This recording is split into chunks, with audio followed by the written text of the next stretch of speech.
حاجی منشی صاحب, میڈم سدن جی, راجہ گرمیت جی,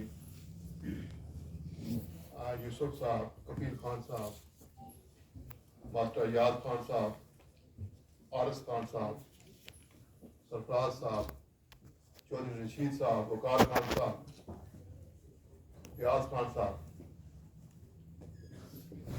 بالا کوٹ سے ہمارے مرشی خان صاحب, رضا خان صاحب, چودھری فیض صاحب.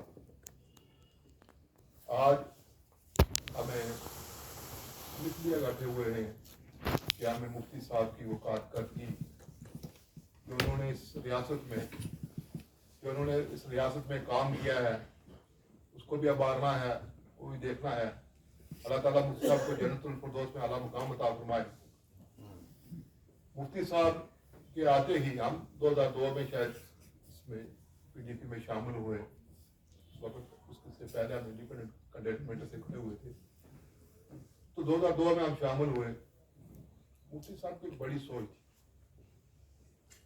مفتی صاحب نے جو بات کہنی ہے, کرنی ہے, وہ کہنی ہے. وہ کہتے تھے کہ بھائی آپ بات کر دو یہاں کسی جلسے میں, کہ آپ یہ بات کہہ دو. کہتے تھے کہ نہیں, پہلے میں کروں گا اس کے بعد کہوں گا. ہمیں ڈگری کالج مانگا مینڈر میں, فاروق صاحب کے دور میں بھی ہم نے بہت کوشش کی, بہرحال نہیں ملی. تو مفتی صاحب سے ہم نے ڈگری کالج کی کہا, تو ہم نے اندر بیٹھ کر کہا کہ جناب یہاں تو آپ اعلان کر دیں, کہہ دو کہ میں ڈگری کالج دوں گا. انہوں نے صاف لفظوں میں کہا کہ میں کر کے دکھاؤں گا, ایسے باتیں کرنے والا نہیں.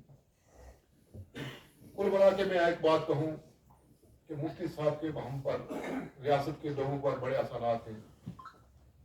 یہاں امپلائمنٹ کا مسئلہ ہے, یہاں ہمارے روڈوں کے مسئلے تھے, اور بہت ساری ڈیولپمنٹ مفتی صاحب نے ہمیں دی. بابا غلام شاہ بادشاہ یونیورسٹی, ہمارے بچے یہاں سے نکل کر یہ ساتھ میں پڑھ رہے ہیں, تو ایک دن کی چھٹی ہوتی ہے گھر آ جاتے ہیں. کفیل صاحب کا بچہ وہاں, بہت سارے ہمارے بچے ہیں وہاں. اگر وہ یونیورسٹی ہمارے پاس نہ ہوتی تو شاید ہمارے بچے کس علاقے میں دربدر ہوتے. اس طرح ڈگری کالج ہمیں پنچھ آنا پڑتا تھا, تو پنچھ کی گلیوں میں ہمارے بچے جو ٹھیک تھے, گھر سے غریب تھے, وہ پڑھ جاتے تھے. جو امیر حالت میں تھے وہ دوسرے سال واپس چلے جاتے تھے گھر خالی ہاتھ. یہاں اتنا خرچہ ہوتا تھا کہ کرایہ, کمرے کا کرایہ, کھانے پینے کا مسئلہ. آج ہمیں یہ ہے کہ گھر سے کھا کر جاتے ہیں ہمارے بچے, تو مینٹر سے آرام سے شام کو گھر آ جاتے ہیں. تو ہم مفتی صاحب کے بہت سارے اثرات ہیں ہم پر. میں 2002 سے سرپنچ بھی رہا ہوں, شاید 5 میں مفتی صاحب نے ہمیں ایک وہ رہبر تعلیم کا وہ پروگرام چلا. تمام تر سرپنچوں کو کال کی گئی کہ یہاں ڈائریکٹر جو یہاں آئے, یہاں پر اسی ڈار بنگلہ میں, تو ڈائریکٹر صاحب کو کہا گیا تھا کہ آپ وہاں پر جاؤ اور وہاں جا کر جو جانور ہے, جو فال کرتا ہے, اس کا آرڈر کرو. تو ہم نے یہاں بیٹھ کر وہ لسٹ نکالی, اور میری ذاتی پنچایت میں 15 بچے لگے. تو میں نے ایک رہ گیا, تو بہت ہی غریب تھا. تو اس نے کہا کہ بھائی ڈائریکٹر صاحب سے بحث بات ضرور کر دیا. تو میں نے کہا جناب ڈائریکٹر صاحب یہ غریب آدمی ہے, تو یہ کہیں خودکشی کر دے گا, اس کی اوریج ہونے والا ہے.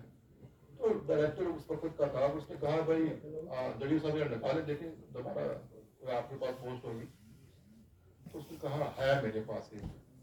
تو مجھے وہاں اسی وقت اسٹارٹ کر, آج وہ سبھی لوگ پرماننٹ